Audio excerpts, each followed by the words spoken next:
అయోధ్య రాముల వారిని తలుచుకోకుండా ఉండలేము. అలాగే అయోధ్య పూజా సామాగ్రి కూడా వాడకుండా ఉండలేము. అయోధ్య పూజా సామాగ్రి వాడండి, మీ పూజని పరిపూర్ణం చేసుకోండి. డీలర్షిప్, డిస్ట్రిబ్యూషన్, హోల్సేల్ కై సంప్రదించవలసిన నంబర్లు. 116 మంది మృత్యువాత పడ్డారు ఒక సత్సంగ్కి హాజరైనటువంటి ఘటనలో. తొక్కిసలాట జరిగింది. తొక్కిసలాటలో భారీగా మహిళలు, చిన్నపిల్లలు ఊపిరాడక చనిపోవడం జరిగింది. ఉత్తరప్రదేశ్లో జరిగినటువంటి ఈ ఘటన తెల్లవారే పేపర్లు చూసేవారికి కాస్త విషాదాన్ని నింపింది. సో ఒక బాబా నిర్వహించినటువంటి హత్రాస్లో ఒక బాబా నిర్వహించిన సత్సంగ్ కార్యక్రమంలో పాల్గొనడానికి పెద్ద ఎత్తున అక్కడికి భక్తులు విచ్చేసారు. విచ్చేసినటువంటి భక్తులు ఒకేసారి గేటు నుంచి బయటికి రావడంతో, ఒకే గేట్ ఉండడంతో తొక్కిసలాట జరిగింది. 116 మంది మృత్యువాత పడ్డారు. అయితే చనిపోయిన వ్యక్తులకు 4 లక్షల రూపాయల ఎక్స్గ్రేషియా యూపీ ప్రభుత్వం ప్రకటించింది.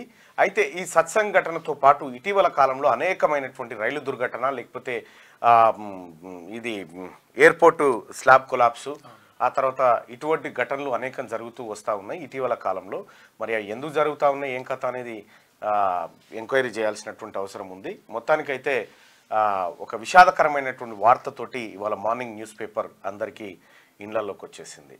రైట్గా మంగళవారం ఉత్తరప్రదేశ్లోని హత్రాస్లో జరిగిన తొక్కిసలాటలో చనిపోయిన మహిళలు ఎక్కడికక్కడ చనిపోయారు పాపం. అంటే పాదధూళి కోసం వెళ్ళిరంట. పాదధూళి అంటే ఇప్పుడు బోలే బాబా అని చెప్పేసి ఆయన ఉంటాడు, మంచి ఫేమస్ బాబానే ఆయన. అయితే పాదధూళి కావాలని చెప్పేసి వెళ్ళిరు. అంటే 3-4 రోజులు ఆయన జరగబట్టిది. అయితే లాస్ట్ రోజు కాబట్టి పాదధూళి ఇట్లా తీసుకొని పోదాం, ఇంటికి తీసుకోదాం అనుకుని ఒక్కసారి మీద పడితే యూపీలో తొక్కిసలాట 116 మంది మృతి. హత్రాస్ లో జరిగిన సత్సంగులో ఘోరం. మృతుల్లో 7 చిన్నారులు, 108 మంది మహిళలు. 108 మంది ఆళ్ళు, వీళ్ళు ఒకరే మగవారు. వందలాది మంది గాయాలు. బోలేబాబా సత్సంగంలో విషాదం. వేదిక నుంచి భక్తులంతా ఒక్కసారిగా బయటకు పరుగులు. ఒకే గేటు ఉండడంతో తీవ్రమైన రద్దీతో తొక్కిసలాట. పదుల సంఖ్యలో జనం ఊపిరాడక మృతుల ఫ్యామిలీలకు 4 లక్షల చొప్పున ఎక్స్గ్రేషియా.